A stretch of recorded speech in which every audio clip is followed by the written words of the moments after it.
Então, indo para a nossa próxima teoria, potenciação e radiciação. Eu vou fazer uma revisão teórica bem rápida com vocês agora sobre isso, porque, assim, não tem muito exercício que é só sobre isso. De falar assim, esse é um exercício de potenciação e radiciação. Tem alguns.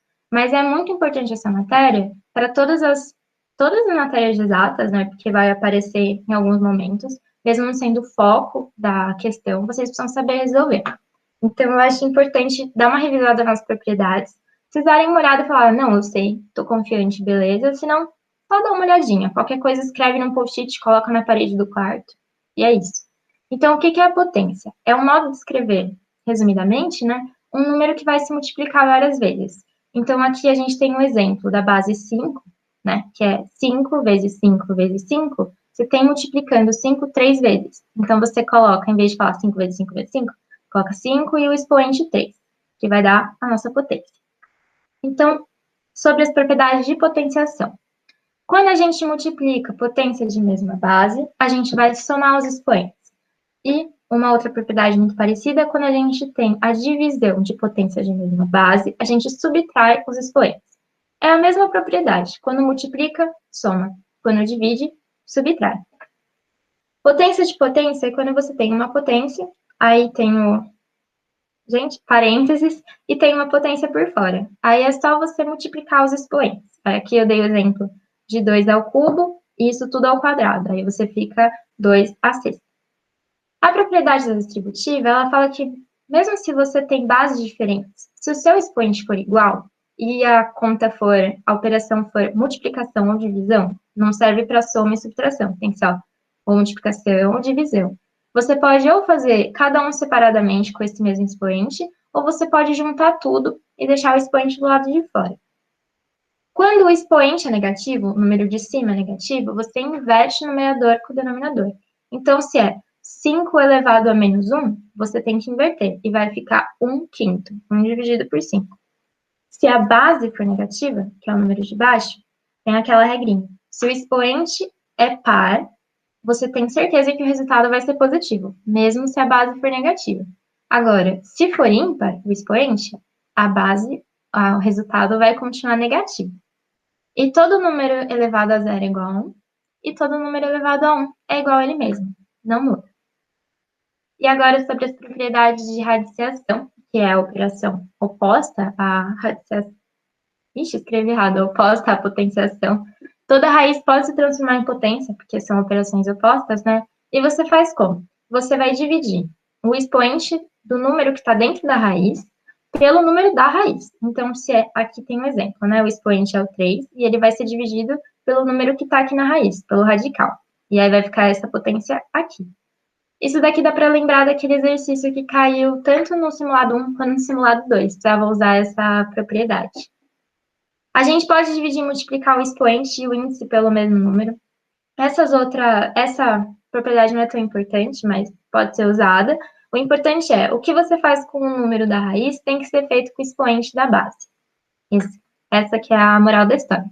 E quando duas raízes de mesmo índice, ou seja, né, mesma raiz, se multiplica ou se divide, a gente pode multiplicar ou dividir o radical, que é a base, e depois aplicar a raiz.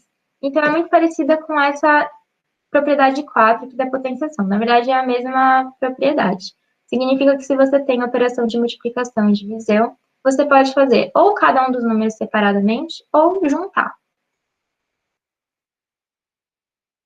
Uma potência que é muito importante é a potência de base 10, porque vai cair em notação científica, tipo, despenca. Vocês vão ver, até coloquei uma lista para vocês, que é bem chatinho da FUVEST, inclusive. Então, a gente tem que ver 10 elevado a 1 igual a 10, 10 elevado a 2 igual a 100, 10 elevado a 3 igual a 1000. Aí a conclusão que a gente leva disso, o tanto de número que tem depois do 1, então, no 10 tem um 0, no 100 tem 2, no 1000 tem 3, é o número que vai ficar no expoente. E quando o expoente é negativo, funciona mais ou menos da mesma forma. Então, 10 elevado a menos 1, você vai andar a vírgula uma casa para a esquerda, vai ficar 0,1. 10 elevado a menos 2, você vai andar a vírgula duas casas para a esquerda, então vai ficar 0,01.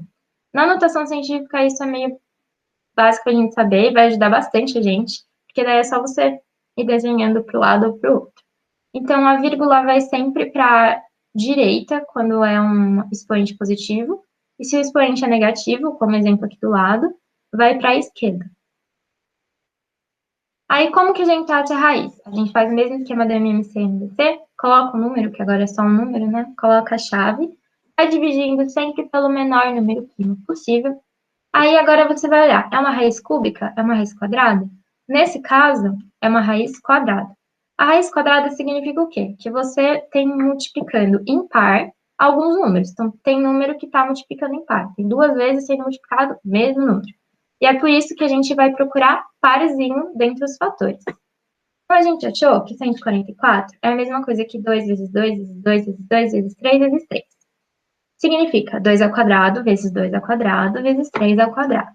Como ele quer a raiz quadrada de 144, você pode tirar a raiz quadrada de todos esses números. A raiz quadrada de 2 ao quadrado é 2. A raiz quadrada de 3 ao quadrado é 3. Então, vai ficar 2 vezes 2 vezes 3, que é igual a 12. É assim que você acha. Por isso que na aula eu fiz aquilo já, é raiz quadrada, então circula os pares. Se é raiz cúbica, né, a raiz de 3, você vai circulando os frios. Se for uma raiz de um número primo, uma raiz inexata, geralmente nos exercícios eles, tipo, é bem ok vocês deixarem assim, sabe? Tipo, raiz de 5, deixa a raiz de 5. Mas se tiver algum exercício que precisa que vocês estimem a raiz, aí é assim que a gente vai fazer. Você vai pensar, quais são as raízes que você conhece que são próximas de raiz de 5? A raiz de 4, a gente conhece, que é 2. A raiz de 6, não. Raiz de 7, não. Raiz de 8, não. Raiz de 9, sim, que é 3. 5 está mais perto do 4 ou do 9? Do 4. Então, você vai olhar para a raiz de 4. A raiz de 4 é igual a 2. A 2 ao quadrado é igual a 4. A gente já sabe, então a gente não vai usar. O que você vai fazer? 4 é menor do que 5. Então, você tem que ir para cima. A raiz quadrada de 4 é 2. Então, você vai testar 2,1. Você vai sempre adicionar um décimo.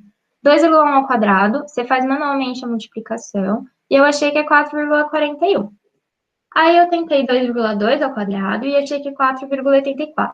Percebam que o 4,84 está mais próximo do 5 do que o 4,41. Então, eu já eliminei o 2,1 ao quadrado. Então, no 2,3 ao quadrado, eu fiz a multiplicação ali do lado e deu 5,29, que deu mais longe do 5 que o 4,84. Então, o 2,2 ao quadrado está mais próximo de 5. E é assim que a gente estima. Eu vou colocar que a raiz de 5 é mais ou menos igual, né? Você coloca esse tiozinho aqui em cima da igualdade, 2,2. E é assim que vocês podem estimar a raiz.